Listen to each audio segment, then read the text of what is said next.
하나님 아버지 은혜와 평안이 여러분 가정과 직장에 넘치기를 간절히 축원합니다.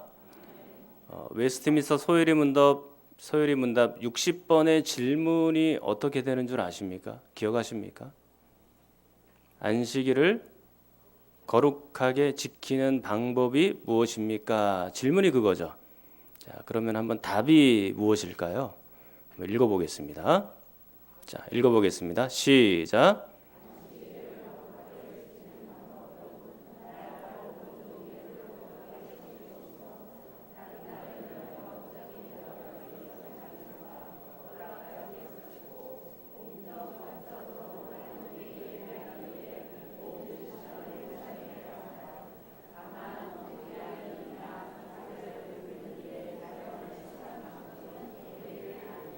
예, 좋습니다. 다 외우셨죠? 예, 사라지게 만들고. 자, 사라지게 만들면 됩니다. 예. 자, 안식일을 거룩하게 지키는 방법은 뭔가요? 첫 번째로는 그날 하루 온종일을 거룩하게 쉬는 거죠. 예. 자, 보여주지 말고 읽은 다음에 띄워주세요. 자, 두 번째는 뭘까요? 다른 날에는 합법적이지만 안식일에는 여러 가지 세상 일과 오락을 그친다. 그렇게 돼 있죠. 그렇게 돼 있죠? 예. 세 번째는 뭡니까? 공적, 사적으로 하나님께 예배하는 일에 모든 시간을 사용해야 합니다. 그거죠. 돼 있죠? 근데 다만 예외가 있어요. 예외는 뭡니까? 부득이한 일이나 자비를 베푸는 일에 사용함에 있어서는 예외이다라고 된 거죠. 그렇죠?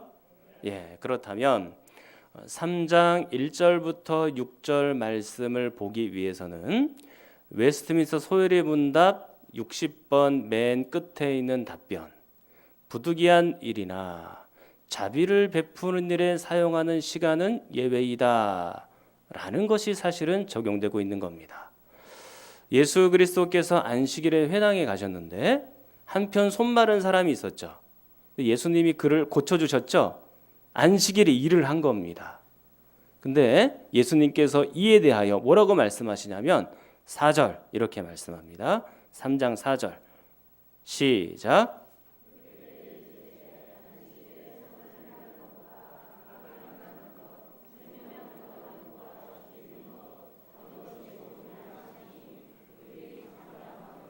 아멘. 자, 아무리 안식일이라 할지라도 선을 행하는 것과 생명을 구하는 일은 해야 된다. 그렇게 말하고 있는 것이죠. 그리고 우리가 분명히 안식일에는 거룩한 쉼도 있어야 하고 그리고 세상 일도 그쳐야 되는 것은 분명하지만 부득이한 일이 생긴다든지 자비를 베풀어야 되는 일을 함에 있어서는 아무리 일들이 생겨도 그 자비를 베푸는 일들은 감당해야 된다라고 우리에게 말씀하고 있는 겁니다. 그런데 지금 이 바리새인들 같은 경우에는 불쌍한 사람이 있음에도 불구하고 주일이라는 핑계로 안식일이라는 핑계로 그들을 돌아보지 않죠. 이에 대하여 예수님께서 뭐라고 행동하시냐면 자, 5절 말씀 보겠습니다. 그들의 마음이 완악함을 탄식하사 노하심으로 그들을 둘러보셨다. 그렇게 되어 있습니다. 마가는 바리새인들의 마음을 완악함이라고 표현을 했죠. 이 완악함이란 예수 그리스도를 책잡기 위한 악한 마음, 그리고 어려운 사람들을 돌아보지 않는 약한 마음, 그리고 안식일을 지킴에 있어서 형식적으로 지키는 악한 마음, 그런 것들이 다 포함된 단어입니다. 완악함이죠.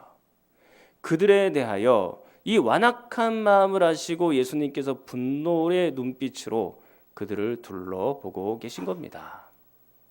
그리고 그들의 완악함은 6절에서 증명이 되죠. 6절을 보겠습니다.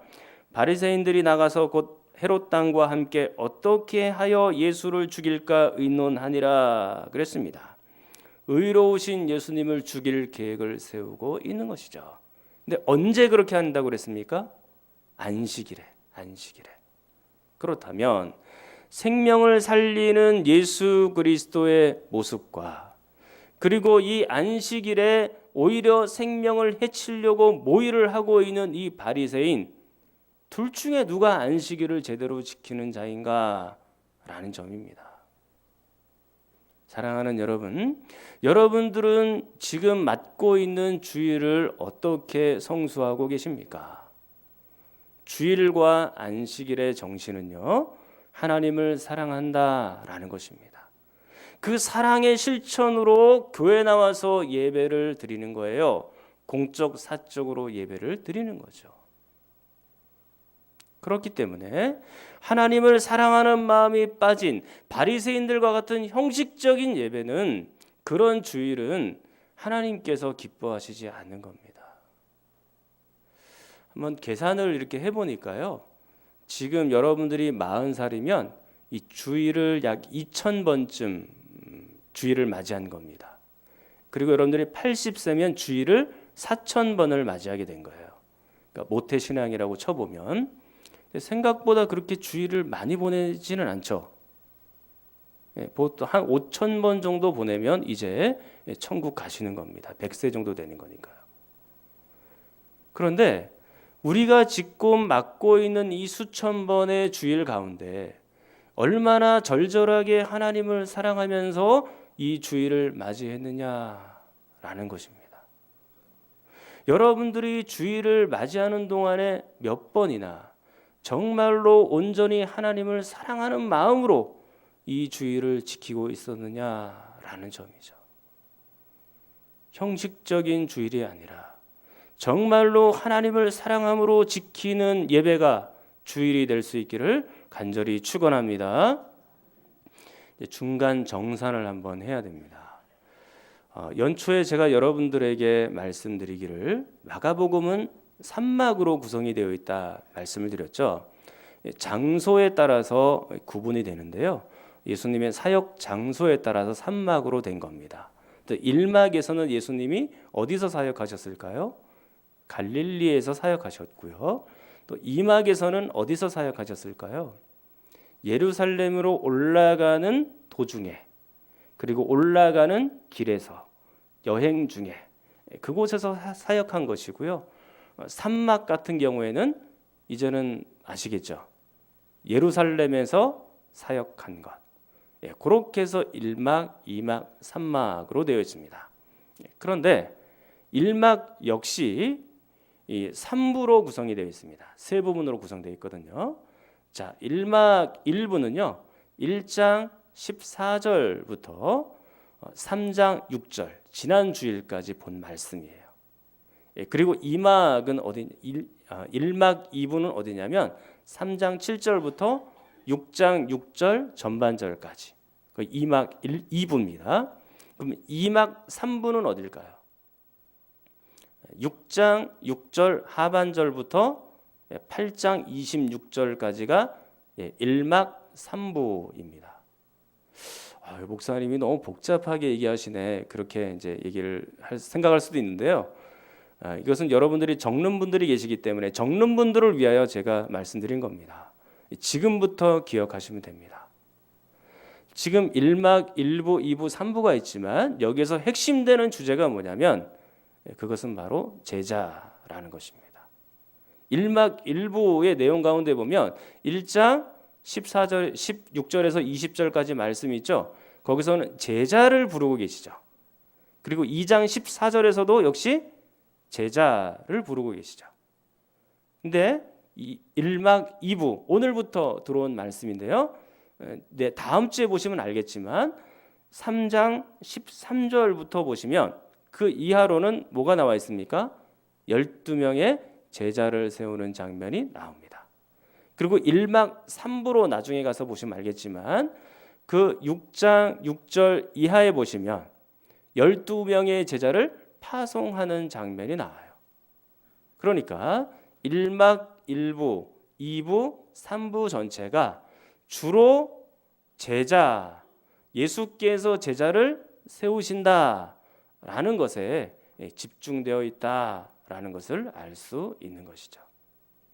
자, 오늘은 요거를 여러분들이 마음에 염두하시고 쭉 따라오셔야 될 것 같습니다. 오늘 본문 역시 그 제자에 대하여 나오고 있는데요. 자, 7절을 한번 보겠습니다. 예수께서 제자들과 함께 바다로 물러가시니, 제자가 나오죠. 9절 하반절에도 작은 배를 대기하도록 제자들에게 명하셨으니 그랬습니다.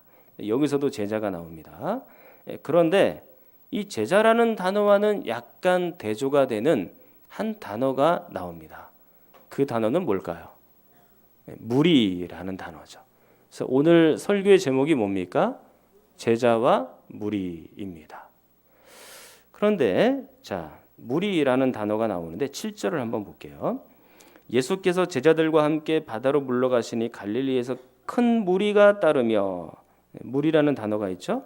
8절에도 유대와 예루살렘과 이두메와 요단강 건너편과 또 두로와 시돈 근처에서 많은 무리가 그가 하신 큰 일을 듣고 나오는지라. 여기서도 무리가 나옵니다. 9절에도 예수께서 무리가 애워싸 미는 것을 피하기 위하여. 9절에도 무리가 나오죠. 이 마가복음에는요, 이 무리라는 말이 상당히 빈번하게 나옵니다. 몇 번 정도 나오냐면 한글 성경으로는 40회가 등장해요. 굉장히 많이 나오는 거죠. 그러니까 모든 성경 마가복음의 모든 본문이 그런 것은 아니지만요, 대체로 보면 이 제자라는 단어와 무리라는 단어가 서로 대조가 되고 있는 모습을 볼 수 있습니다. 그러니까 오늘 본문 역시 바로 그런 대조의 효과가 있다라는 점입니다. 그러면 도대체 오늘 본문에서 나타난 제자와 무리의 차이점은 무엇일까라는 점이죠. 첫 번째는요, 제자와 무리의 차이점은요, 순수한 사랑의 차이예요. 사랑의 순수성의 차이입니다. 지금 이 무리들을 보세요. 이 무리들이 예수님을 왜 쫓았나요? 왜 따라다녔나요? 성경을 한번 볼게요. 8절 하반절입니다. 많은 무리가 그가 하신 뭐예요? 큰 일을 듣고 나오는지라. 이 큰 일을 듣기도 하고 보기도 하고 체험하기 위하여 나온 겁니다. 근데 예수님이 어떤 큰 일을 행하셨죠? 10절에 보면 이는 많은 사람을 고치셨기 때문이고 병으로 고생하는 사람들을 고치시는 큰 일을 하신 거죠. 뿐만 아니라 11절을 보십시오. 더러운 귀신을 쫓아내는 큰 일도 하셨습니다. 그러니까 무리들이 예수님을 쫓은 것은 병 낫기 위하여, 그리고 기적을 보기 위하여, 그리고 귀신이 쫓겨나가는 것을 보기 위하여 예수 그리스도를 쫓아오고 있는 것입니다. 좀 더 좋지 않은 어감으로 말씀을 드리면 이 무리들은 자신의 이익과 자신의 욕심을 채우기 위하여 예수 그리스도를 따라다니고 있을 뿐입니다. 우리 교회는요, 하나님 말씀 중심의 교회입니다. 근데 은사와 기적에 대하여 특별히 더 많은 관심을 가지는 분들이 계세요. 그게 100% 잘못됐다는 얘기는 아니에요. 맞는 부분도 있기는 있어요. 그러나 우리가 그 은사를 사모하는 것만큼 예수 그리스도의 제자가 되기 위하여 얼마나 몸부림치십니까? 우리가 기적에 대하여 관심 있는 것만큼 하나님에 대하여, 그리고 이 하나님의 말씀에 대하여 얼마나 많은 관심을 가지고 있느냐라는 점이죠. 지금 이 무리들은 그저 병 고치는 일과 그리고 기적을 보는 자신만의 욕심에 빠져서 예수 그리스도를 따라다니고 있을 뿐입니다. 그러나 제자들은 어떤 자입니까? 제자들은 이익을 위해서 예수 그리스도를 쫓고 있나요? 그렇지 않습니다. 1장 16절로 20절 말씀에 보면 제자들을 부르셨죠. 그리고 2장 14절에도 역시 제자를 부르시는데 그 장면을 보면 이 제자들이 예수 그리스도를 이익을 쫓아서, 자신의 욕심을 쫓아서 그렇게 따랐다고 되어 있습니까? 그렇지 않아요. 순수하게 사랑하는 마음으로 예수 그리스도를 쫓은 것이죠. 물론 이들이 시간이 지나면서 제자들도 예수님을 이용하기도 하고 본인이 또 자신의 사익을 추구하기도 하지만 아직까지는 예수님을 정말로 순수한 마음으로 쫓아가고 있는 거예요. 사랑하는 성도 여러분, 제자라는 것은 이익이 있으면 예수님을 쫓아가고 이익이 없으면 예수님을 멀리하는 사람이 제자가 아닙니다. 제자는 순수하게 예수 그리스도를 쫓아가는 사람이죠. 우리가 제자가 되려고 하는 목적은 그냥 조금 평안이나 얻고 그리고 기적이나 보고 그리고 자녀들이 잘 되는 거나 보고 싶고 그리고 우리의 사업이 잘 되는 것만 보고 싶고 그런 일들을 위하여 예수 그리스도를 쫓아가는 것이 아닙니다. 우리는 정말로 순수한 심정으로 하나님을 사랑하는 마음으로 쫓아가야 그분을 제자라고 말할 수 있는 것이죠. 설령 나에게 큰 유익이 없고 나에게 작은 유익조차 없다 할지라도 예수 그리스도를 쫓아감에 있어서는 절대 이 모든 유익 때문에 예수 그리스도를 포기하는 일이 없습니다. 그렇게 해서는 안 되는 거죠. 어떤 성도님이 이렇게 물으셨어요. 목사님은 우리 만수중앙교 성도님들을 왜 좋아하세요? 제가 뭐라고 대답했을까요? 좋아하는데 이유가 있나요? 그냥 좋은 거죠. 그렇게 얘기했습니다. 여러분들이 항상 저에게 기쁨만 주는 건 아니에요. 때로는 속상하기도 하고 마음 아프기도 합니다. 여러분들이 어떤 조건이 있어서 제가 여러분을 사랑하는 게 아니에요. 그냥 있는 대로 아비의 심정으로 여러분들을 사랑하는 거예요. 여러분들이 비록 모든 것들이 다 갖춰져 있지 않다 할지라도 그 모습 그대로 사랑하고 싶은 거죠. 예수 그리스도를 쫓아가는 건 역시 동일한 마음이어야 하는 것입니다. 예수 그리스도를 조건을 가지고 어떤 선물이나 주니까 예수님을 쫓아가는 게 아닙니다. 정말로 예수님을 사랑하는 마음으로 따라가는 거죠. 만약에 예수 그리스도를 사랑하는 마음으로 따라간다면 그분은 제자입니다. 근데 예수님을 조건으로 쫓아가면 그분은 무리예요. 두 번째, 제자와 무리의 차이점은 희생의 차이가 있습니다. 오늘 이 무리들을 보십시오. 이 무리들은 예수님을 위하여 손해를 본 게 있습니까? 예수님을 위하여 희생한 점이 있습니까? 그저 병이나 고침받고 기적이나 보고 그냥 자신의 유익을 위해서만 예수님을 따랐을 뿐이에요. 그러나 제자는 어떤 자입니까? 제자는 자신의 모든 것들을 다 희생할 수 있어야 되는 것이 제자예요. 자, 제자들이 예수 그리스도를 따를 때 제자들은 어떻게 했습니까? 자신의 배와 그물을 버려두었어요. 그리고 자신의 있는 모든 직업까지도 다 내팽겨 쳐놓고 예수 그리스도를 따랐던 겁니다. 심지어는 자신의 아버지와 가족들도 버려두고 예수 그리스도를 쫓았죠.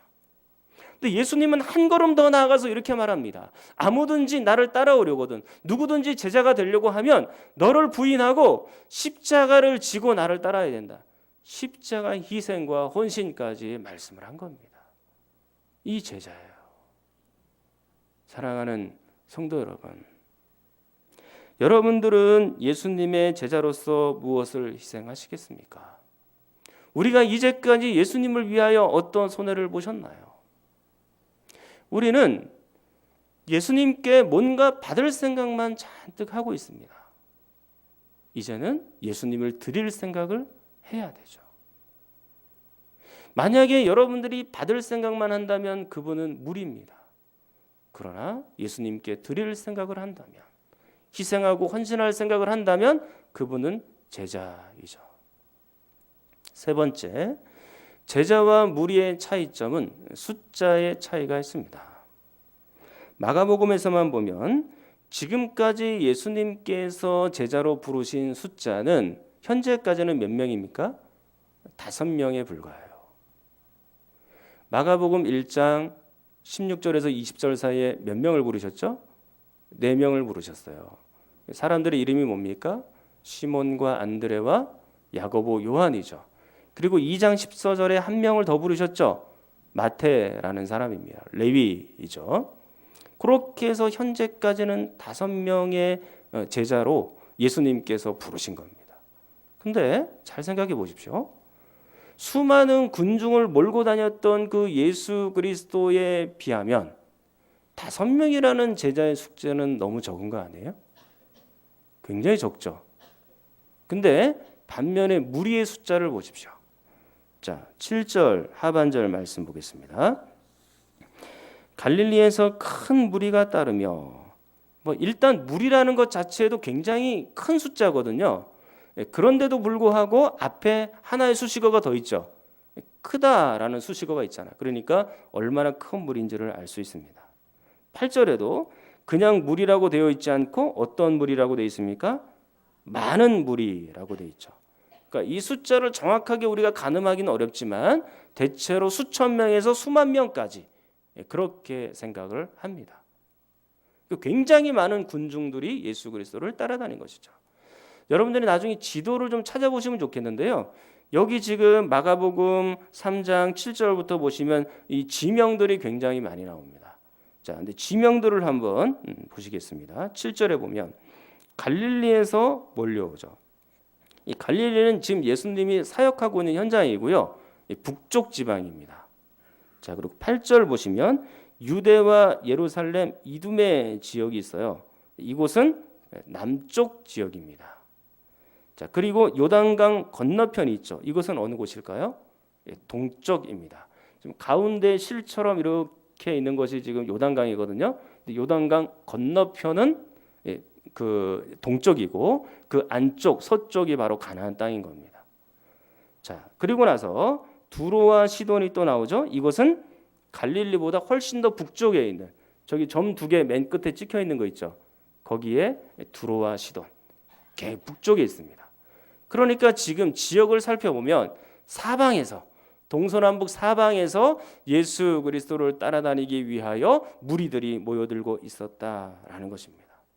근데 이 수만 명의 무리 가운데 제자로 선택된 사람은 몇 명이에요? 지금까지 5명밖에 안 되는 거예요.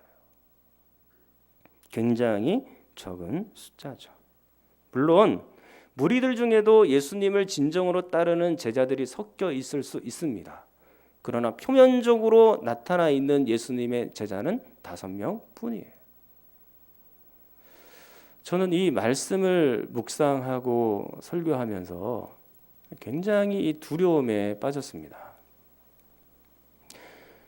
지금 올해 우리 교회 표어가 뭡니까? 하나님 말씀으로 제자되는 삶이잖아요. 이 거창한 표어를 정해놓고 제 마음에 드는 생각은 뭐였냐면 우리 교회의 진정한 제자는 몇 명이나 될까? 지금 현재 우리 교회 예수님을 온전하게 쫓는 제자가 몇 명일까? 내 생각보다 적을 수 있겠구나. 그런 생각을 하니까 이게 막 마음이 터져나가는 거예요. 이걸 어떻게 해야 되지? 어떻게 해야 정말로 이 성도들이 예수님의 진정한 제자가 되지? 고민이 많이 됐어요. 하나님의 말씀을 전했는데 이 하나님의 말씀에 대해 얼마나 성도들이 관심을 가질까? 이 하나님의 말씀대로 순종하는 사람들이 얼마나 있을까? 예수님을 가까이 하는 사람들이 몇 명이나 될까? 예수님의 진짜 제자가 되는 사람이 몇 명이나 될까? 그저 구원받는 것으로 천국 가는 것으로 만족하고 끝나면 어떻게 하나? 그런 생각이 막 마음에 미치니까 너무 마음이 조급해지는 거예요. 그때 마음속에 확장되는 예수님의 음성이 있었습니다. 세울 사람은 내가 세우고 부를 사람은 내가 부른다. 내가 하는 것이지 네가 하는 것이 아니고 너는 그저 복음을 뿌리고 씨를 뿌리면 된다. 나머지는 내가 알아서 한다. 그렇게 말씀하시는 주님의 음성을 마음에 느낄 수 있었습니다. 그렇게 한참 엎드려 기도하다가 제 마음에 불리는 찬송이 있었습니다.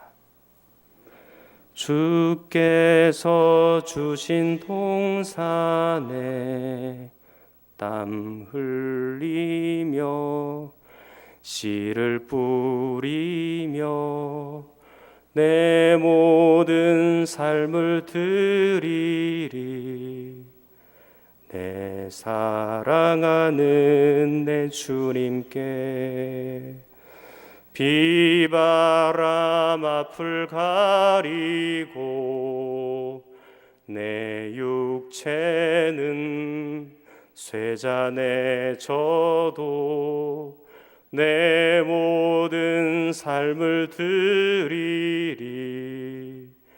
내 사모하는 내 주님께. 하나님께서 저에게 만수중앙교회라는 동산을 허락하셨어요. 그리고 그 동산지기로 세워주셨죠. 제가 할 수 있는 일은 뭐냐면 삶을 드리고 제 영혼을 다하고 육체가 쇠잔하게 될 때까지 예수 그리스도의 복음을 증거하고 하나님을 자랑하고 제자가 무엇인지를 여러분들에게 끊임없이 소개하고 얘기하는 사람이 동산치기예요. 그 일을 위해서 하나님이 저를 불러주셨죠. 나머지 일들은 그러면 하나님이 해 나가실 거라 저는 그렇게 믿습니다. 제자로 세우는 것도 하나님이 하실 거고 여러분들이 예수 그리스도를 닮아가는 진정한 모습도 예수 그리스도께서 직접 그렇게 하실 겁니다. 사랑하는 여러분, 저는 여러분들이 2,000명이냐 3,000명이냐 수만 명이냐 그런 무리에 관심 있는 것이 아니에요.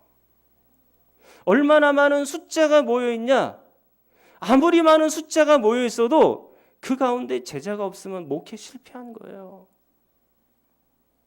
제가 정말로 하고 싶은 일은 뭐냐면 여러분들을 단 몇 명이라도 제가 얼마나 우리 교회에서 사역하게 될지 아무도 알 수가 없으나 내 육체가 쇠잔하여 마치는 그 순간까지 사역을 감당하게 될 때 다만 몇 명의 제자라도 그 제자라도 세우고 싶어 하는 것이 저의 모습인 것입니다. 여러분들이 정말로 예수 그리스도의 십자가를 지고 따라가는 그 제자 다만 몇 명이라도 만들고 싶은 거예요. 바라고 원하기는 여러분 모두가 예수 그리스도의 제자로 설 수 있기를 간절히 축원합니다. 제 말씀을 정리하겠습니다. 제자와 무리는 어떤 차이가 있을까요? 첫 번째로는 사랑의 순수성이죠. 두 번째로는 희생이 있느냐. 세 번째로는 숫자입니다.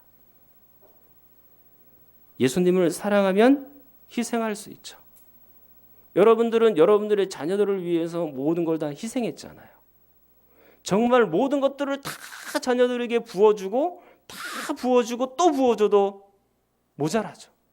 왜 그렇게 합니까? 사랑하니까요. 그러니까 사랑과 희생은 함께 하는 거예요. 사랑하면 희생이 동반되게 되어 있습니다. 사랑하는데 희생이 없다. 그건 진짜 사랑 아니에요. 미안한 말이지만 사랑과 희생을 가지고 이 한국 교회에 예수 그리스도를 따라가는 사람들이 얼마나 있을까요? 대부분의 사람들이 무리라고 생각됩니다. 예수 그리스도를 진짜 쫓는 제자들은 생각보다 숫자가 적을 수 있어요. 여러분들은 무리입니까? 제자입니까? 예수 그리스도께서 원하신다면 그 십자가라도 질 수 있는 그 생명까지도 내어놓고 예수 그리스도를 쫓아가는 진정한 제자의 모습으로 살아갈 수 있기를 간절히 축원합니다. 한번 통성으로 기도하겠습니다. 하나님 아버지, 우리가 제자라고 하면서 무리처럼 살았습니다. 유익이 있을 때는 예수님을 가까이 했고 희생해야 할 때는 예수님을 멀리 했습니다. 이 비참한 마음과 우리의 삶을 고쳐주셔서 이제는 무리가 아니라 제자로 편입되는 성도들이 점점 많아지도록 우리 교회를 붙잡아 주시옵소서. 우리 성원경 장로님과 몸이 아픈 분들을 위해서도 함께 기도합니다.